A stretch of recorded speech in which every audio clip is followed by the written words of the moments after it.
I'm sitting at the kitchen table, staring at the old, chipped mug that's been with me for more years than I care to remember. It's just a regular Tuesday evening, but somehow it feels like the weight of my entire life is pressing down on me. I'm Emma, a 45-year-old woman who feels like she's living a life filled with more regrets than joys. My husband, Richard, is sitting across from me, scrolling through his phone, utterly disinterested in anything I have to say. I met him when I was just a bright-eyed 20-year-old. He was charming, charismatic, and everything I thought I wanted. But here we are, 25 years later, and I can barely recognize the man I fell in love with. "Dinner was good," I say, attempting to start a conversation. He doesn't even look up. "It was okay. You've made better." His words sting, but I'm used to it. This has been my life for the past several years. The man I married, who once looked at me like I was his entire world, now barely acknowledges my existence unless it's to criticize me.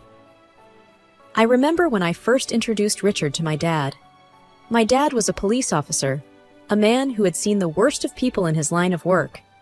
He took one look at Richard and said, "Emma, that man is bad news."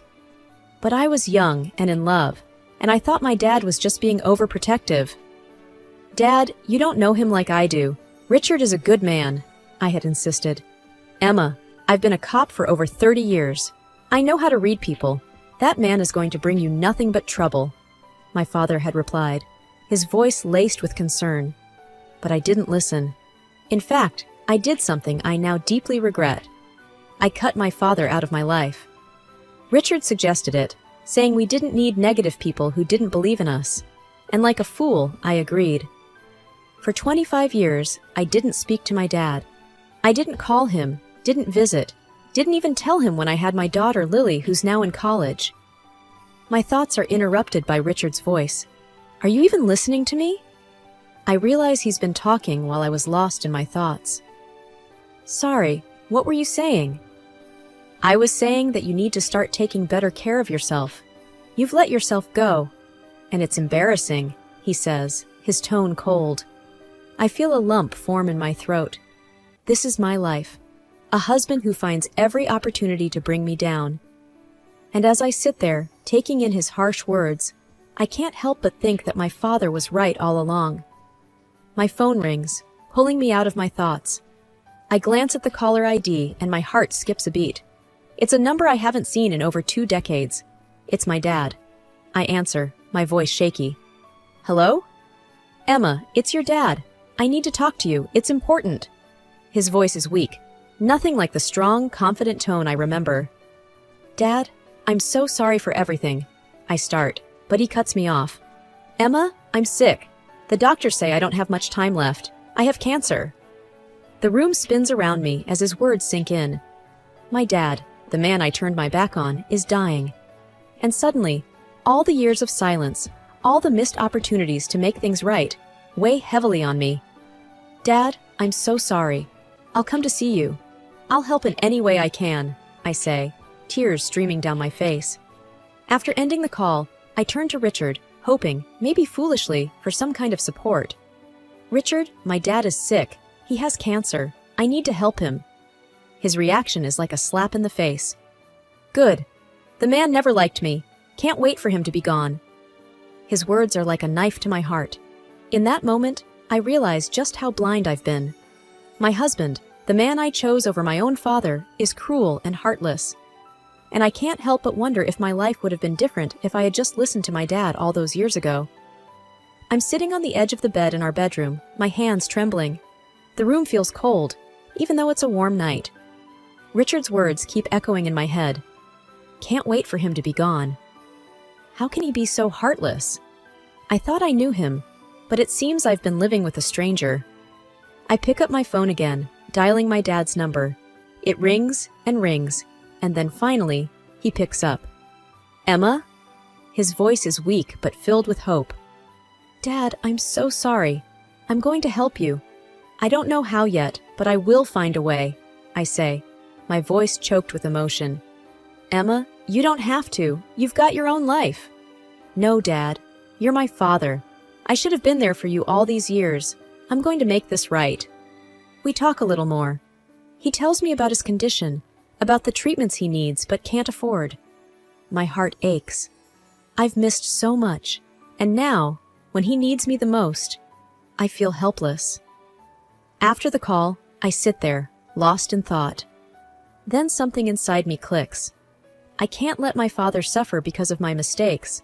I need to do something. I go to the living room where Richard is watching TV.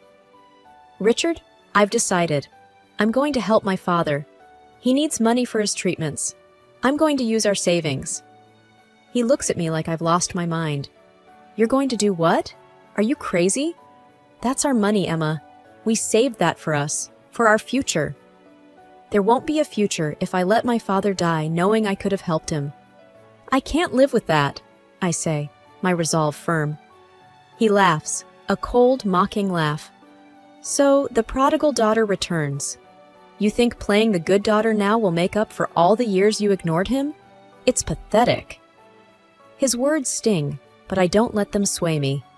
I don't care what you think. I'm doing this. I go to our home office and start transferring the money. It's a lot, almost all our savings. But it doesn't matter. This is for my dad, for all the years I wasn't there for him. When I finish, I feel a sense of relief, but it's short-lived. Richard storms into the room, his face red with anger. You actually did it. You gave our money to that old man. He's my father, Richard. He's dying. What was I supposed to do? Just let him suffer? You were supposed to think about us, about our life together. But you've always been selfish, Emma, always thinking about yourself. I'm stunned. How can he twist this into something about him? Selfish? I'm trying to save my father's life. How is that selfish? He doesn't answer. Instead, he turns and leaves the room, slamming the door behind him. I'm left standing there, feeling more alone than ever. But there's also a sense of determination inside me.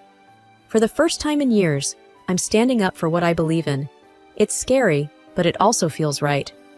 I pack a small bag with some clothes and essentials.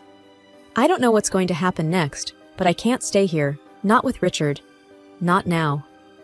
I write a note, telling him I'm going to my dad's, that I need some time to figure things out. I don't know if he'll even care, but I leave it on the kitchen counter anyway. Then, with my bag in hand, I step out of the house.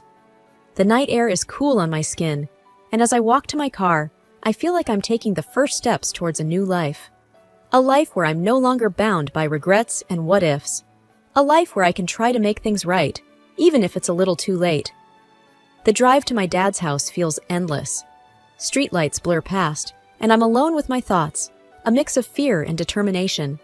I haven't seen my dad in over 25 years, and now I'm rushing to him in the middle of the night because he's sick, and I'm all he's got. When I finally pull up to the familiar old house, my heart is racing. The place looks much the same, though a bit more worn. I hesitate for a moment before getting out of the car.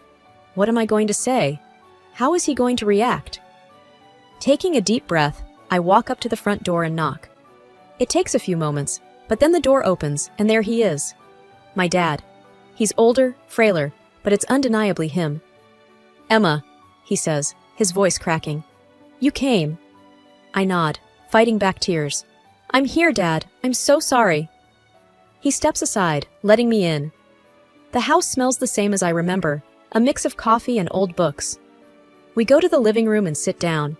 It's awkward at first, but then we start talking, and it's like the years start to melt away. I'm so sorry, Dad. I should have been here, I say, my voice thick with emotion. It's okay, Emma. You're here now. That's what matters. We talk about his illness, about the treatments he needs. He shows me the medical bills, and they're staggering, but I reassure him that I've got it covered. He tries to protest, but I won't hear it. Then, I tell him about Richard, about how he reacted when I said I was going to help. I don't go into all the details, just that we had a fight, and that I needed some time away. My dad listens, his expression somber. I warned you about him, Emma, but you were young, in love. I understand. But you were right, Dad.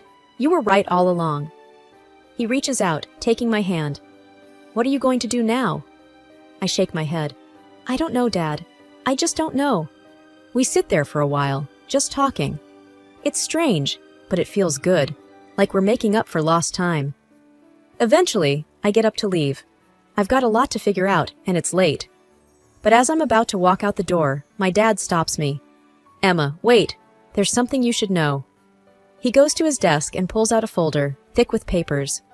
I've been keeping tabs on Richard, ever since you married him. I knew he was bad news, and I wanted to protect you, just in case. He hands me the folder. It's all in there. His business deals, the women, everything. I wanted you to have it, just in case. I'm stunned. I take the folder, feeling its weight. Dad, Thank you. He nods, a sad smile on his face. I always wanted what was best for you, Emma. Always. I hug him, holding back tears. I know, Dad. I know. The morning after I visited my dad, I'm sitting at my kitchen table, the folder he gave me lying unopened in front of me. I'm scared of what's inside, scared of what it means for my life, my marriage. But I know I can't ignore it. Taking a deep breath, I open the folder. There are bank statements, photos, notes. It's overwhelming. As I start to sift through the papers, the reality of my situation begins to sink in. Richard has been living a double life, and I was too blind to see it. There are photos of him with other women, some of them looking way too cozy. There are bank statements showing large amounts of money being moved around, and notes about shady business deals. It's a lot to process. I feel sick to my stomach. How could I have been so naive? How could I have ignored all the signs? I spend the morning going through everything, and by the time I'm done, I'm shaking with anger and betrayal. But there's also a sense of clarity. I know what I need to do. I call my dad. Dad, I looked through the folder. It's a lot. I'm sorry, Emma. I didn't want to burden you with it, but you needed to know. I understand, and thank you.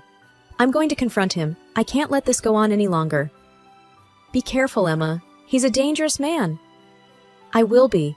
I have to do this, for me, for us. After we hang up, I get ready. I feel like I'm preparing for battle. I put the most damning evidence in a smaller folder and head to Richard's office. When I get there, his secretary tries to stop me, but I push past her. I storm into his office, and he looks up, surprised. Emma, what are you doing here? We need to talk, I say, my voice steady even though my hands are shaking. He smirks. About what? About this, I say, throwing the folder on his desk. About your lies, your cheating, your dirty business. He goes pale, but then he regains his composure. You don't know what you're talking about. I know everything, Richard. My dad has been keeping tabs on you since we got married. It's all here. The women, the money, everything. He starts to get angry. Your dad? That old fool? He's just trying to break us up. He's always hated me. He was right about you, and I was too blind to see it, but not anymore. He stands up, coming around the desk. You're not going to ruin me, Emma. You're my wife. You're supposed to stand by me. Not anymore. I want a divorce, Richard. I want out of this sham of a marriage. He laughs, a cold, bitter laugh. You think you can just walk away? You think you can take me down? I won't let you. I'll ruin you first.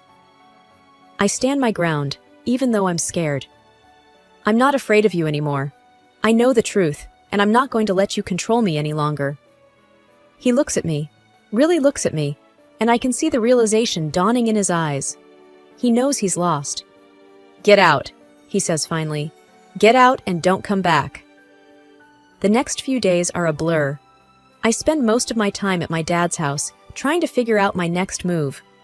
The thought of going back to the house I shared with Richard makes my skin crawl. I can't face him, not yet. My dad is a rock during all of this. He listens, offers advice, but mostly just lets me talk. It's comforting, being here with him. It feels like I'm making up for lost time. One afternoon, we're sitting in the living room when my phone rings. It's a number I don't recognize, but I answer it anyway. Hello? Is this Emma Richards? A man's voice asks. Yes, it is. Who's this? My name is Detective Harris. I'm with the City Police Department. I'd like to talk to you about your husband. My heart skips a beat. What about him? We've been investigating him for some time now. We believe he's involved in a number of illegal activities. We received some information recently that has accelerated our investigation. I glance at my dad, who's watching me closely. What kind of information? It's best if we discuss this in person. Can you come down to the station? Yes, of course. I'll be there as soon as I can. I hang up, feeling a mix of fear and relief. It's happening. It's really happening. Dad, the police want to talk to me about Richard. They think he's involved in illegal activities. My dad nods. It's about time. You need to tell them everything, Emma. Don't hold back. I won't. I'm done protecting him. I head to the police station, my mind racing. When I get there, Detective Harris is waiting for me. He's a middle-aged man with kind eyes and a serious demeanor. Thank you for coming in, Mrs. Richards, he says as he leads me to an interview room. Please, call me Emma, and thank you for seeing me. We sit down, and he gets right to the point. We've been investigating your husband for some time. We believe he's involved in a number of fraudulent activities, including money laundering and embezzlement. I nod, trying to keep my composure. I believe you're right. I have some evidence that might help. I tell him everything. About the folder my dad gave me, about the bank statements, the photos, the notes. I tell him about the confrontation with Richard, about how he threatened me. Detective Harris listens, taking notes. When I'm done, he looks at me, his expression serious. This is very helpful, Emma. With your testimony and the evidence you've provided, we can build a strong case against your husband. What happens now? I ask, feeling a mix of emotions. We'll continue our investigation, gather more evidence. It's likely we'll need you to testify in court. Are you prepared for that? I nod, feeling a surge of determination. Yes, I'll do whatever it takes to make sure he pays for what he's done. Detective Harris nods. Good, we'll be in touch. And Emma, you're doing the right thing. I spend my days helping Dad around the house and taking him to his doctor's appointments. His health seems to be holding steady, a small blessing in the midst of everything else. One afternoon, while we're sitting in the living room, my phone buzzes with a message from Detective Harris. My heart leaps into my throat as I read it. Case moving forward. Charges filed against Richard. We'll need you to testify. I let out a breath I didn't realize I was holding. Dad, they're charging Richard. It's actually happening. Dad looks up from his newspaper, his eyes soft. Good. It's about time he faced the consequences. The day of the trial arrives. I wear a simple blue dress, wanting to look presentable but not overdressed. Dad insists on coming with me, even though I tell him he doesn't have to. I'm not letting you face that man alone, he says, his voice firm. The courtroom is intimidating, with its high ceilings and wooden pews. Richard is already there, looking smug in his expensive suit. When he sees me, his expression darkens. I take my seat, trying to ignore the knots in my stomach. Dad sits next to me, a solid presence at my side. The trial begins. The prosecutor lays out the case against Richard. Fraud, embezzlement, money laundering. The evidence is overwhelming. I can see Richard squirming in his seat. Then it's my turn to testify. I take the stand, my hands shaking slightly. The prosecutor asks me to tell the court about my relationship with Richard, about the money he took, the abuse, the threats. I speak slowly, making sure to tell the truth, the whole truth. Richard's lawyer tries to shake me with his questions, but I stand firm. I'm not afraid of Richard anymore. When I'm done, I step down from the stand, feeling like a weight has been lifted from my shoulders. Dad gives me a small smile, his eyes proud. The trial goes on for several days. Witnesses, evidence, testimonies, it all blurs together. But through it all, I can see the case against Richard building, piece by piece. Finally, the jury goes out to deliberate. The wait is agonizing, every second stretching out endlessly. Dad and I don't talk much, just sit together in silent support. Then, the moment of truth arrives. The jury is back. We're called into the courtroom. My heart is pounding so hard I can barely hear anything else. The judge asks the jury for their verdict. The foreman stands up, a slip of paper in his hand. We find the defendant, Richard Richards, guilty on all counts. A wave of relief washes over me, so strong I almost feel dizzy. Richard is staring at the jury, his face a mask of disbelief. The judge thanks the jury and then turns to Richard.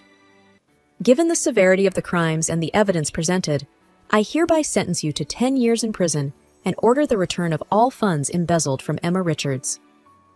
Richard's face crumples. He starts to say something, but the bailiffs are already leading him away. As I walk out of the courtroom, I feel like I'm walking on air. Justice has been served. Richard will pay for what he's done. And for the first time in a long time, I feel like I can finally start to move on.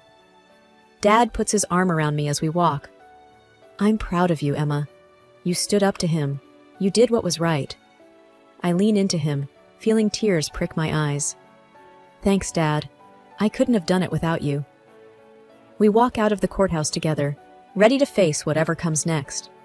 Life after the trial feels different, like waking up from a long, turbulent dream. The house is quieter now, just me and Dad. We've settled into a comfortable routine, looking after each other. But there's one thing I haven't done yet, one loose end that still nags at me: my daughter, Lily. I've been thinking about her a lot, about how I've been a less than perfect mother, how I let her grow up in a toxic environment. The guilt gnaws at me every day. But today, I decide, is the day I'll try to make things right. I pick up my phone and dial her number, my hands trembling slightly. Mom? Lily sounds surprised when she answers. Hey, Lily, can we talk? Maybe meet somewhere? There's a pause, and for a moment, I'm afraid she'll say no. But then she agrees, and we decide to meet at a small cafe near her college. I arrive early, nervous energy making me fidgety. When Lily walks in, my heart aches. She's grown into a beautiful young woman, but there's a wariness in her eyes that I hate to see. Hey, I say as she sits down. Hey, she replies, her voice guarded. I take a deep breath. Lily, I'm sorry. I know I wasn't the mother you needed. I let you down, let you grow up in a bad situation. I'm so sorry. Lily looks at me, her expression unreadable. Why now, Mom? Why after all this time? I know it's late, way too late, but I've left Richard, your father. He's in jail now. I've been trying to make things right, and I realized I need to start with you. Lily's eyes flicker with something, pain maybe, or disappointment. Mom, I spent years wishing you'd leave him, wishing we could just be a normal family, but you always chose him over me. Her words sting, but they're the truth. I know, and I can't change that, but I'm here now. I want to be better, do better, if you give me a chance. We sit in silence for a long time. I can see Lily wrestling with her emotions, and I don't blame her. I've hurt her, and it's not something that can be fixed with a simple apology. Finally, she speaks. I want to believe you, Mom, but it's not easy. I've got a lot of anger, a lot of hurt. I know, and I'm not asking you to forgive me right away. I just want a chance to show you that I can be a better mother, that I can be someone you can rely on. Lily sighs, running a hand through her hair. Okay, we can try, but it's going to take time. A wave of relief washes over me. Thank you, Lily. That's all I'm asking for. We talk for a while longer, about her college, her plans for the future. It's awkward at times, but it feels like a start, like maybe there's a chance for us to build something new. Months pass, and the world around me starts to take on a new shape, a new meaning. Dad's health has been improving steadily. The doctors call it a miracle, but I think it's the love and care we've been surrounding him with. He's even started going for short walks around the neighborhood. Today, as I watch him sitting on the porch, reading a newspaper, a sense of calm washes over me. I walk over and sit beside him, taking in the peaceful morning. You're looking better every day, Dad, I say, smiling at him. He looks up, his eyes twinkling. Feeling better too, Emma. It's like I've been given a second chance at life. I nod, feeling a surge of gratitude. We both have, Dad. Just then, Lily arrives. She's been visiting more often, and with each visit, I feel our bond strengthening. She waves at us, a bright smile on her face. Morning, you two, she greets cheerfully. Morning, Lily, Dad replies. Join us. We were just enjoying the morning sun. Lily takes a seat, and for a while, we sit in comfortable silence, basking in the warmth of the sun and each other's company. Mom, I've been thinking, Lily starts, breaking the silence. I want to help people who've been in situations like ours. Maybe volunteer at a shelter or something. My heart swells with pride. That's a wonderful idea, Lily. Dad nods in agreement. Using your experience to help others, that's a noble path. Lily's eyes are determined. I want to make a difference, even if it's small. I reach out and squeeze her hand. You already are, sweetheart. Our conversation drifts to lighter topics after that. Plans for the weekend, a new recipe I want to try, the book Dad's been reading. It feels normal, and for the first time in a long time, I feel content. I have my father, my daughter, and a newfound strength within me. I've survived the storm, and now I'm ready to embrace the calm after it. Ready to build a new life, a better life. A life where I'm not just surviving, but thriving.